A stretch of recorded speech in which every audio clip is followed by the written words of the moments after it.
The words slipped out of her mouth before her mind could stop them. Sir, my dad never came back from a ride like yours. The entire diner went still.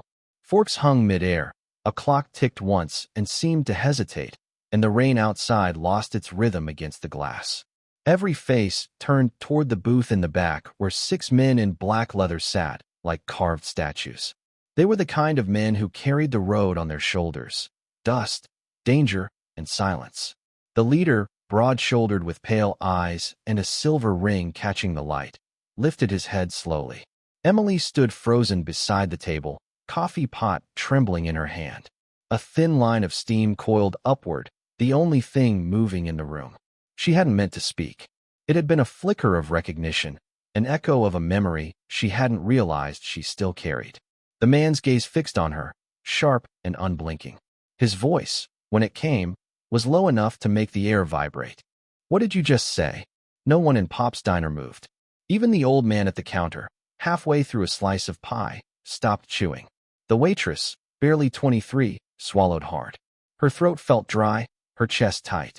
She had been working the late shift alone, the kind of shift when time feels heavy and fluorescent lights hum like insects. The diner smelled of grease and old coffee, comfort for some, a cage for her. And then the roar of engines had shattered the monotony. 6 Harleys pulling up at once, shaking the window glass. They had walked in together, boots wet with rain, eyes scanning every corner like soldiers entering enemy ground. Their presence changed the air, replaced warmth with caution. The leader, older, harder, carrying the kind of authority that didn't need to be spoken, had chosen the corner booth that faced the door. Now his fingers traced the rim of his mug as he studied her. He didn't repeat the question. He didn't have to. Emily's heartbeat thudded in her ears. She looked down at his forearm, at the ink that had caught her off guard. A skull with wings, black and bold, etched into skin roughened by years on the road. It wasn't the standard Hell's Angels patch, different somehow, more personal, more deliberate. She had seen that exact design before. On her father's arm. He had left when she was 6 years old. The memory was half dream, half ghost. Her father pulling on his jacket, the rumble of an engine outside, her mother standing silent in the doorway. He had said he'd be back before the rain started. But he never came back at all. Now the same tattoo stared back at her, alive on the arm of a stranger. The leader leaned forward, elbows resting on the table, eyes narrowing. You said your dad? He asked quietly. Emily nodded. Her voice came out as a whisper. He rode with men who had that symbol. A shift moved through the group. Nothing big, just a tightening of posture, a glance exchanged between men who suddenly remembered something they thought they'd forgotten. One of them, younger, with a scar slicing through his eyebrow, stopped stirring his coffee. What was his name? The leader asked. Her fingers clutched the handle of the coffee pot. Daniel Crow, she said. People called him Crow. The sound of that name hit the booth like a spark landing in dry grass. The younger biker's hand paused halfway to his jacket. The man with the scar exhaled slowly. The leader's pale eyes flickered, not surprise exactly, but something close. Recognition, buried deep. He turned the mug in his hands, once, twice. Then he lifted his arm, rolling up the sleeve so the skull caught the dull neon light. You're sure it looked like this? Emily nodded again. Exactly like that. The wing on the right. There's a little line through it, like the ink cracked. The man's face changed. The hardness around his mouth loosened, replaced by something heavier, older. He stared at the tattoo as if seeing a ghost. The younger biker murmured something under his breath, and the others looked at their leader. He gave a small motion with 2 fingers, and silence returned. Then he gestured for Emily to sit. She didn't move. I shouldn't, she said softly. You should, he replied. If what you're saying is true, then you're owed the truth. The words made no sense, but his tone left no room for argument. Slowly, Emily slid into the booth opposite him. The seat was still warm from the man who had moved aside to make space. She set the coffee pot down carefully, afraid that even the sound of glass touching might break whatever spell held the moment together. The man studied her face for a long time, searching for something. You have his eyes, he said finally. Same gray-green color. Crow used to laugh that they looked like storm clouds that forgot to rain. Her breath caught. You knew him? The leader's gaze drifted toward the rain-streaked window. We rode together once, he said. A long time ago. Outside, thunder rumbled. The reflection of the neon sign flickered across the glass. Pink, then blue, then gone. Emily's hands twisted in her lap. What happened to him, she asked. For a while, the man didn't answer. He just looked down at the coffee cooling in his cup. Then, without looking up, he said, "That depends on who you ask. Some say he died. Others say he disappeared. Me," he paused, eyes lifting to hers, "I say the road never gave him back." The room felt smaller.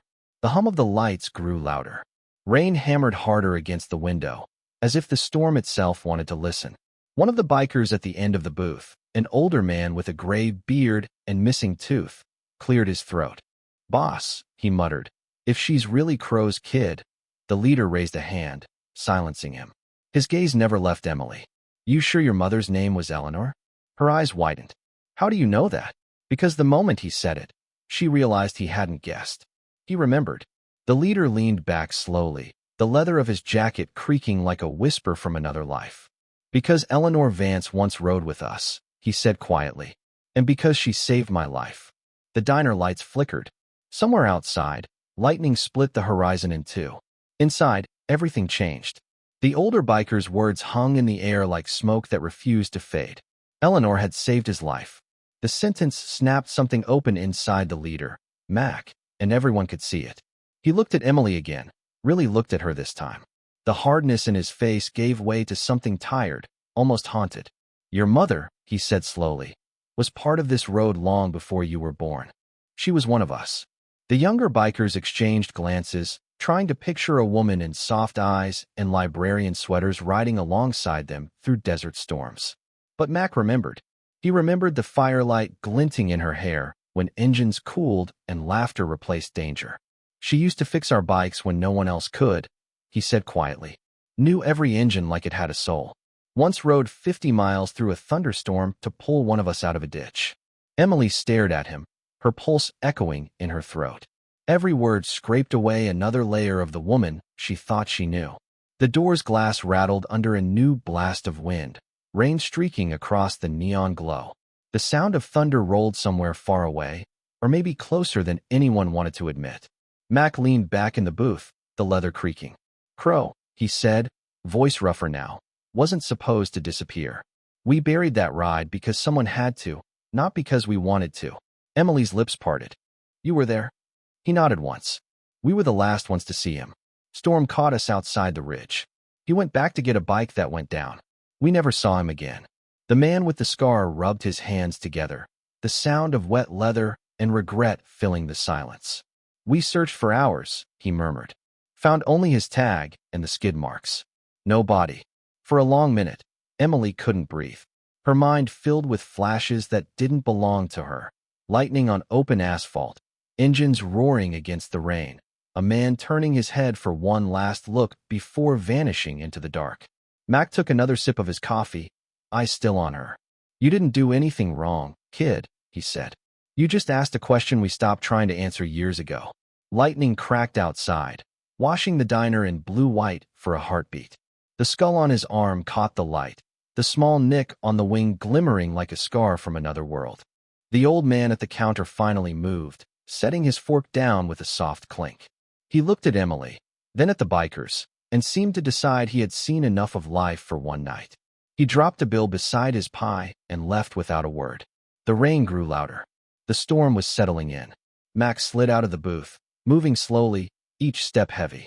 "You tell your mother, Mac," said the road still remembers, he said. Then, after a pause, "And it's sorry." He laid a folded note on the counter, bills inside, more than she had made in a month.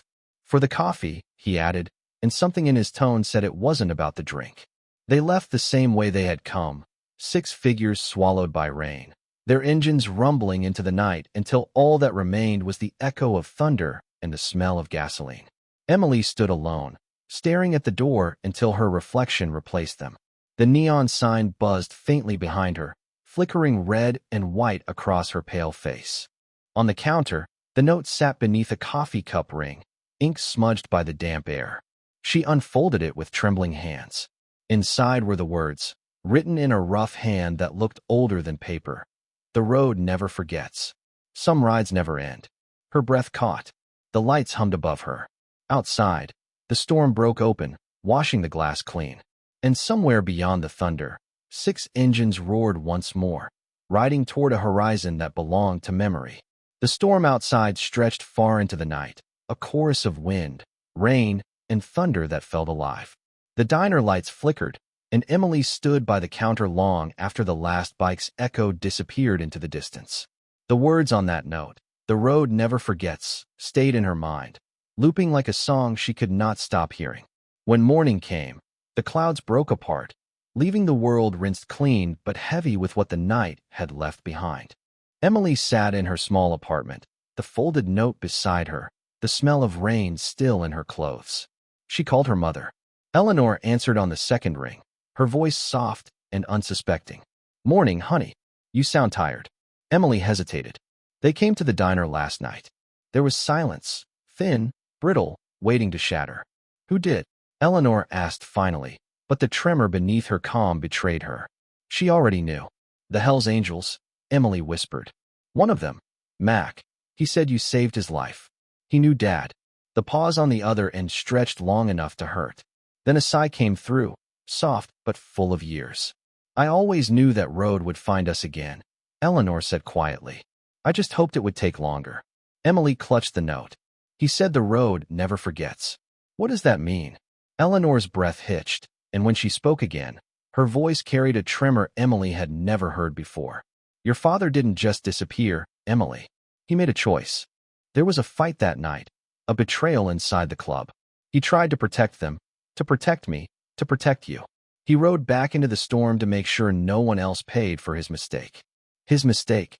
Emily asked. "He trusted the wrong brother." "Red," Eleanor said softly, the name bitter on her tongue. "Mac tried to warn him, but your father always believed people could change.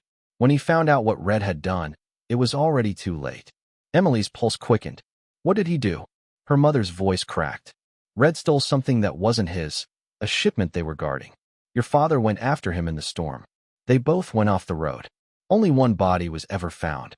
Emily's throat tightened. "Dad didn't make it?" Eleanor hesitated. "Mac never found him, but I always felt he was out there, somewhere beyond the ridge. Sometimes when the thunder rolled, I'd swear I heard his engine." Outside, the rain had returned, soft and rhythmic. Emily closed her eyes and listened. The sound was almost like breath, steady and patient. "I met Mac once after it happened," Eleanor continued. "He left that note. He said Crow's spirit still rode with them. I think that's what he meant by the road never forgetting. It keeps the memories of those who gave everything to it." Tears welled in Emily's eyes, blurring the edge of the paper in her hands. "Why didn't you ever tell me?" "Because I wanted you to have a life that wasn't built on ghosts," Eleanor said. "But maybe you were always meant to find the truth yourself." Emily sat in silence. Through the window, the sun began to pierce the clouds, scattering light across wet asphalt. The world looked raw and new, like something had been washed clean. Eleanor's voice softened. "You look like him, you know, especially when you're angry at the world." Emily smiled faintly through her tears. "He'd probably say I get that from you." For a moment, they just breathed together, mother and daughter bound by the same storm that had taken everything and, in some quiet way, given it back. Later that day, Emily drove out of town. The road wound upward toward the ridge where the asphalt fractured and the guardrail gave way to open air. The wind carried the smell of rain and fuel. She stopped the car, stepped out, and let the silence settle. On the ground near the cliff's edge, half buried in dirt, something metallic glinted in the sunlight. She crouched, brushed the soil away, and found a small metal tag, rusted, weathered, but still legible. "Crow." Her breath caught. She turned it over and saw a faint engraving on the back. "Freedom rides forever." Emily looked out over the valley where the storm had passed, the horizon shimmering with heat and distance. Somewhere, she could almost hear it, the low hum of an engine, steady, eternal. She held the tag to her chest, a smile breaking through the tears. "I found you, Dad," she whispered, "and I think I finally understand." The wind rose, sweeping through her hair, carrying with it the scent of rain and gasoline, the echo of laughter, the sound of thunder fading into memory. Back at the diner, the neon sign flickered back to life. The coffee brewed, the bell jingled, life moved on. But for Emily, Everything was different now. The road that had once taken her father had given her back a part of him, etched in steel, written in thunder, alive in her own heartbeat. She poured herself a cup of coffee, set the tag beside it, and looked out the window toward the open road. Somewhere out there, the ride was still going, and she was finally ready to follow.